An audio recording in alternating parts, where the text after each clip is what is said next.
Good morning, folks. The Mobile Observatory project is in Pittsburgh. We'll be at Squaw Valley Park from 9 to 11 a.m. for those early birds that want to come out and say hello, and then from 4 to 7 p.m. we'll be right back there. I went to high school at Fox Chapel, and it is indeed good to be back in Steel Town. Hello, Mercury.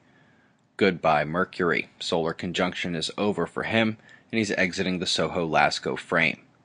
Bounce back to Pierre-Marie Robitaille. If you don't know him, he shattered the world record for nuclear magnetic resonance imaging and couldn't have done it without deciphering a key flaw in physics. One of them is the misapplication of Kirchhoff's law in overbreadth.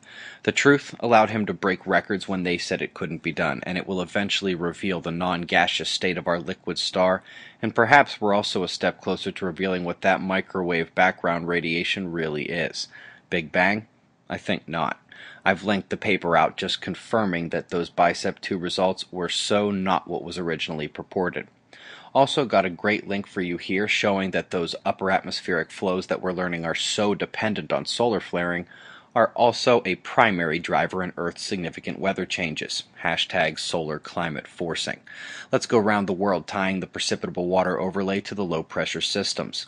Southern hemisphere sees the clockwise spin to the low, always sucking in and creating those convergence lines back toward the equator. Often, we see the strong, oppositely spinning high pressure pushing out so hard it bows the convergence lines almost 180 degrees. Bit of a different story when the land masses and weaker systems don't allow the pressure to be seen as well without the satellite infrared. Only 2 of the lows here are affecting land right now, although Iceland is about to see the crest top left there.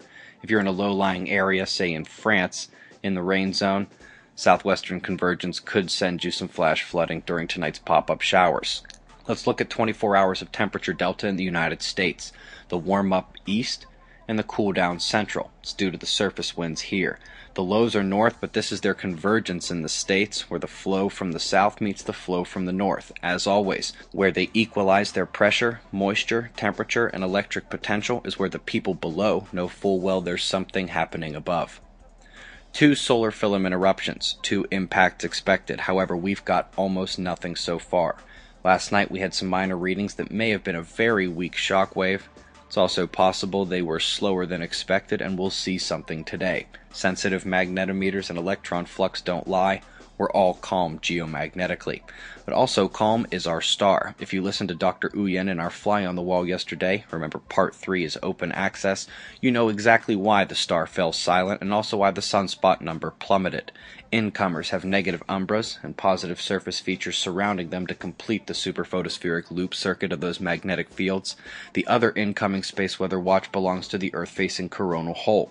It lost nearly all of its force, however, as it turned this way, and we should really not expect either a speedy solar wind stream, powerful interplanetary shock, or major ramps in the quake factors. Time will have revealed all by the weekend. Between the coronal hole and the incoming spots to the north, like right between them, a thin dark rope of plasma lingers above the solar surface. That's another filament, folks. If you want to know more about these images you're seeing, click my name anywhere on this page and find the Sun series playlist. It's a great introduction. It'll also be linked for you in the comments and the About tab below as well. Shots of our star to close. Eyes open. No fear. It's 6:30 a.m. Eastern Time, and that's the news. Be safe, everyone.